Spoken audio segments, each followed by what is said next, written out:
प्यारे भाइयों और बहनों, नमस्कार। जय माता की, जय हिंद, जय भारत। आप सभी का स्वागत है हमारे चैनल ज्ञान इंडिया में। एक बार पुनः इस चैनल के माध्यम से हम बहुत ही ज्ञानवर्धक सामग्री लाए हैं, जो आप सभी को बहुत ही पसंद आएगी। आप हमारा वीडियो अंत तक देखिएगा। हमारे चैनल को सब्सक्राइब करके घंटी का बटन दबा दें, जिससे हमारी नई वीडियो की नोटिफिकेशन आपको समय से मिल सके। तो आइए अब हम हमारे इस वीडियो को शुरू कर रहे हैं। क्या आप जानते हैं राम मंदिर का निर्माण 5 अगस्त को ही क्यों?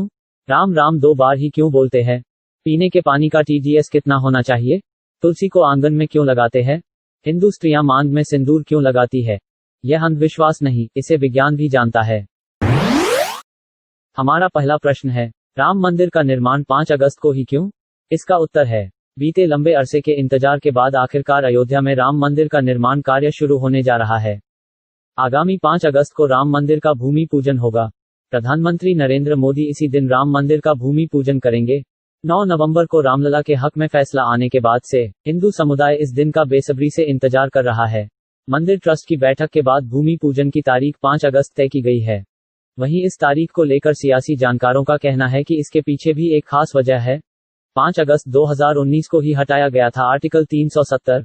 गौरतलब है कि पिछले साल 5 अगस्त 2019 को ही केंद्रीय गृह मंत्री अमित शाह ने संसद में ऐतिहासिक फैसले का ऐलान किया था और जम्मू कश्मीर से आर्टिकल 370 को हटाया था। इसी के साथ जम्मू कश्मीर का विशेष दर्जा भी समाप्त हुआ था और इसी दिन जम्मू कश्मीर और लद्दाख को केंद्र शासित प्रदेश भी घोषित किया गया था। ज्योतिष के लिहाज से भी है काफी शुभ है 5 अगस्त 2020। सरकार आज के दिन ही मंदिर का शिलान्यास करने जा रही है। पहले एजेंडा के तहत जिस दिन अनुच्छेद 370 को जम्मू कश्मीर से हटाया गया था, इसी तारीख को अब दूसरा एजेंडा भी पूरा किया जाएगा।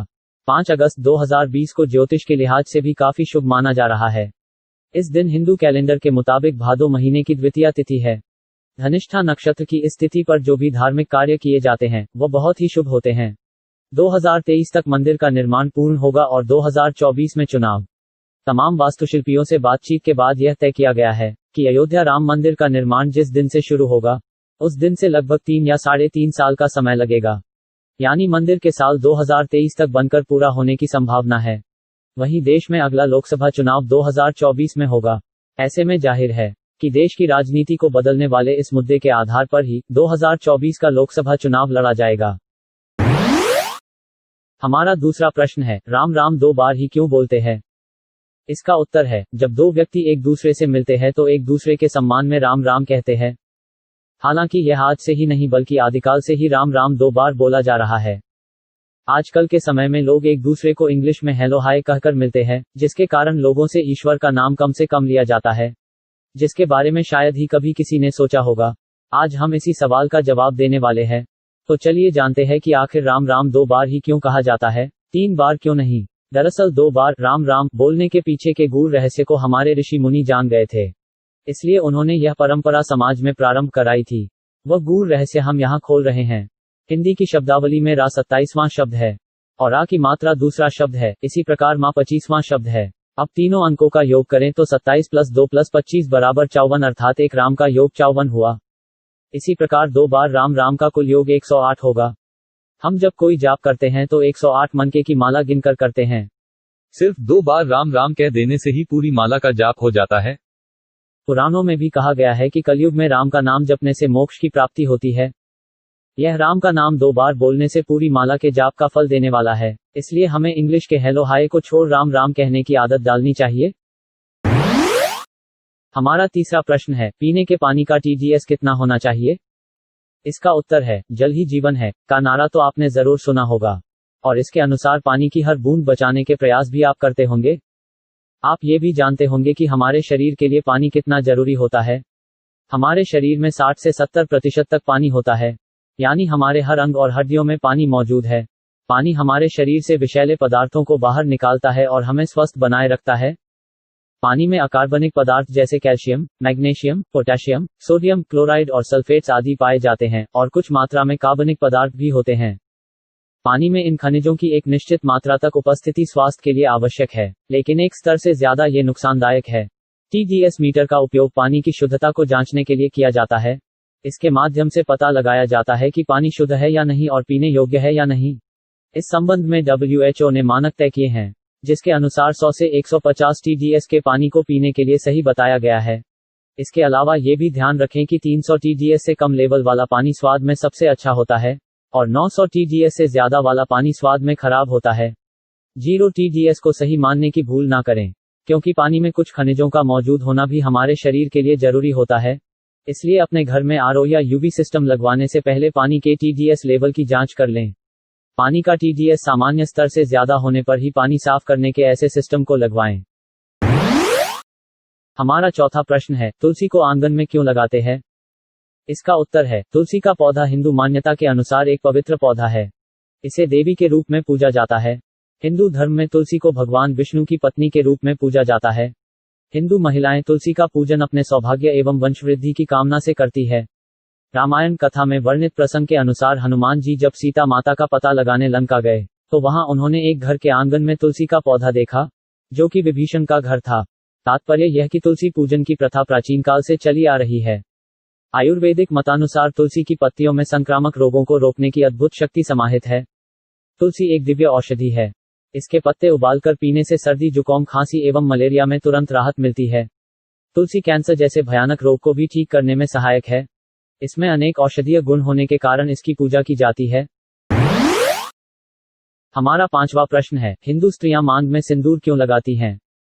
इसका उत्तर है, हिंदू धर्म में मांग में सिंदूर लगाना सुहागिन स्त्रियों का सूचक है। कुंवारी कन्याओं एवं विधवा स्त्रियों के लिए सिंदूर लगाना वर्जित है। इसके अलावा सिंदूर लगाने से स्त्रियों के सौंदर्य में भी निखार आता है, अर्थात उनकी सुंदरता बढ़ जाती है। विवाह संस्कार के समय दूल्हा दुल्हन के मस्तक में मंत्रोच्चार के मध्य 5 अथवा 7 बार चुटकी से सिंदूर डालता है। तत्पश्चात विवाह कार्य संपन्न हो जाता है। उस दिन से वह स्त्री अपने पति की दीर्घायु व लंबी आयु के लिए प्रतिदिन सिंदूर लगाती है। मांग में दमकता सिंदूर स्त्रियों के श्रृंगार का प्रमुख अंग है। वैज्ञानिक शोध के अनुसार ब्रह्मरंध्र और आज्ञाचक्र के बीच में स्त्रियां सिंदूर लगाती हैं, जिसे सामान्य भाषा में मांग कहते हैं। पुरुषों की अपेक्षा स्त्रियों का यह भाग अपेक्षाकृत ज्यादा कोमल होता है। चूंकि सिंदूर में पारा जैसी धातु अत्यधिक मात्रा में पाई जाती है, जो स्त्रियों के शरीर की विद्युतीय ऊर्जा को नियंत्रित करती है तथा मर्मस्थल को बाहरी दुष्प्रभावों से बचाती भी है। अतः वैज्ञानिक दृष्टि से भी स्त्रियों को सिंदूर लगाना आवश्यक है। हमारा छठवां प्रश्न है, यह अंधविश्वास नहीं, इसे विज्ञान भी जानता है। इसका उत्तर है, हर इंसान यही चाहता है कि उसके घर में कोई परेशानी न रहे, उसका घर हमेशा खुशियों से भरा रहे। लेकिन आमतौर पर देखा जाए तो ऐसा होता नहीं है। अधिकांश घरों में निरंतर लड़ाई झगड़े, आर्थिक समस्या और भी न जाने कितनी ही परेशानी पैदा होती रहती है। क्या आपने कभी सोचा है कि ऐसा घर में क्यों होता है? दरअसल यह सब आपके घर में मौजूद नकारात्मक ऊर्जा की वजह से होता है, और इन सब का कारण आपके घर में मौजूद मकड़ी का जाला है, जो नकारात्मक ऊर्जा को आमंत्रित करता है। घर में सकारात्मक ऊर्जा खत्म होती है और नकारात्मक ऊर्जा का प्रभाव बढ़ने लगता है, जिससे घर के सदस्यों के स्वास्थ्य पर बुरा प्रभाव पड़ता है। आए दिन कोई ना कोई क्लेश जन्म लेता रहता है। मनुष्य चाहकर भी कोई कार्य नहीं कर पाता है। ऐसे माहौल में कोई मानव तो क्या देव भी रहना पसंद नहीं करता है। इसलिए भवन से मकड़ी के जाले दिखते ही हटा देने चाहिए। कुछ लोग इस बात को अंधविश्वास का नाम देते हैं, किंतु अब तो विज्ञान भी इस बात को प्रमाणित कर चुका है कि मकड़ी के जालों का निर्माण, उनकी संरचना कुछ इस तरह की होती है कि वह नकारात्मक ऊर्जा को इकट्ठा करती है। इसलिए जिस घर के कोने में मकड़ी के जाले होते हैं, उस कोने में रहने वाले सदस्य हमेशा परेशान या रोग ग्रसित रहते हैं। मकड़ी के जाले को दरिद्रता का प्रतीक माना जाता है। जिस घर में मकड़ी के जाले होते हैं वहां महालक्ष्मी निवास नहीं करती हैं, और जिस घर में नियमित साफ सफाई होती रहती है उस घर में देवी लक्ष्मी की कृपा सदैव बरसती है।